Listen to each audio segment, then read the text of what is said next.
Allahumma salli ala Sayyidina Muhammad. Bismillahirrahmanirrahim. Assalamualaikum warahmatullahi wabarakatuh. Innal hamdalillah nahmaduhu wa nusalli wa nusallim ala rasulihil karim, amma ba'du. Hadirin yang berbahagia, yang sama-sama mencari ridha Allah, masih dalam suasana ta'lim bab anjuran zuhud dan qanaah dalam kitab Fadilah Sedekah, lanjutan daripada hadis yang ke-14. Peristiwa tentang orang-orang yang telah berjuang keras dalam beribadah seperti itu banyak sekali yang telah dibicarakan dalam ta'lim yang lalu. Beberapa di antaranya saya ceritakan di sini untuk dijadikan i'tibar. Jika para pembaca ingin mengetahui peristiwa-peristiwa lainnya, sebaiknya membaca kitab Hilyatul Aulia, karena di dalamnya terdapat beberapa kisah mengenai para sahabat radhiyallahu anhum, para tabi'in, dan para wali Allah pada zaman dahulu dengan terperinci. Beberapa kisah juga terdapat dalam syarah kitab Ihya. Apabila kita memperhatikan, kita akan memahami betapa jauhnya keadaan diri kita sekarang dengan mereka yang berada pada zaman dahulu dalam hal agama. Jika kita melihat keadaan orang-orang pada zaman sekarang ini, maka akan timbul pendapat di hati kita bahwa karena pada zaman dahulu terdapat banyak kebaikan, maka mudah bagi mereka yang hidup pada zaman itu untuk mengamalkan agama. Seandainya kita sekarang mengikuti dan mengamalkan jejak mereka pada zaman ini, maka kita akan dikatakan sebagai orang gila. Dan akibatnya pemikiran setiap orang akan sama seperti kita. Dan apa yang akan menimpa kita juga akan menimpa semua orang pada zaman ini. Demikianlah, kita semua telah ditimpa musibah yang menyeluruh ini. Oleh karena itu, sebenarnya pendapat tersebut merupakan tipuan hawa nafsu semata.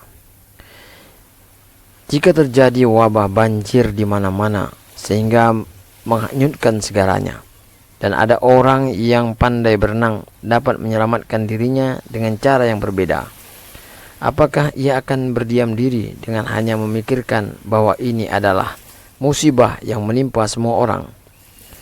Padahal banjir adalah musibah yang bersifat sementara. Akibat yang buruk adalah sekedar banjir kematian. Banjir tidak mampu menyebabkan bahaya yang lebih besar, tetapi azab akhirat sangatlah pedih dan tidak akan berakhir sama sekali. Masalah ini harus dipahami dan dipikirkan dengan baik. Dalam kitab Ihya, seorang pengagum Ibrahim bin Adam rahmatullah berkata, "Silakan engkau datang ke tempat kami di suatu masa yang lapang sehingga kami dapat hadir di majelis engkau dengan mendengarkan nasihat-nasihat engkau." Ibrahim rahmatullah menjawab, "Pada saat ini aku sedang sibuk dalam 4 hal yang sangat mencemaskanku. Apabila urusan-urusan ini selesai, maka aku dapat memberi waktu kepada kalian. Urusan itu adalah: 1. Dalam perjanjian ketika manusia diciptakan oleh Allah, telah diumumkan bahwa segolongan manusia akan masuk surga dan segolongan yang lain akan masuk neraka. Aku senantiasa cemas akan hal ini, sebab aku tidak mengetahui termasuk golongan yang manakah diriku ini. Yang kedua, ketika bayi dipelihara dalam rahim ibunya, malaikat yang bertugas menjaga air mani bertanya kepada Allah, apakah aku mencatatnya sebagai Sa'id yaitu yang bernasib baik, atau sebagai yang bernasib malang. Aku merasa cemas, apakah aku tercatat sebagai orang yang bernasib baik atau sebagai yang bernasib malang. Yang ketiga, ketika malaikat mencabut ruh, ia bertanya kepada Allah, apakah orang-orang ini diletakkan bersama ruh-ruh orang Islam atau bersama ruh-ruh orang kafir?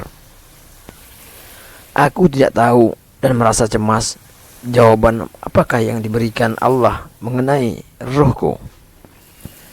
Yang keempat, pada hari kiamat akan diumumkan perintah Allah, yaitu Bismillahirrahmanirrahim. Wamtazul yawma ayyuhal mujrimun. Artinya, berpisahlah kamu dari orang-orang mukmin pada hari ini, hai orang-orang yang berbuat jahat. Al-Quran Surat Yasin ayat ke-59. Maka aku senantiasa merasa cemas, sebab aku tidak tahu termasuk golongan manakah diriku ini. Dalam kitab Tanbihul Ghafilin. Jika kecemasan mengenai keempat hal tersebut sudah teratasi, barulah aku dapat berbincang-bincang dengan kalian dengan tenang.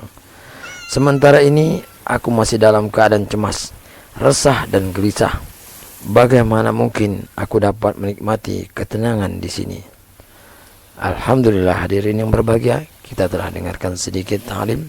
Semoga apa yang kita dengar tadi menjadi buah pikir kerisauan hati kita, dan kita berdoa kepada Allah agar Allah memberikan kekuatan kepada kita untuk mengamalkan, menyampaikan dengan rahman rahimnya.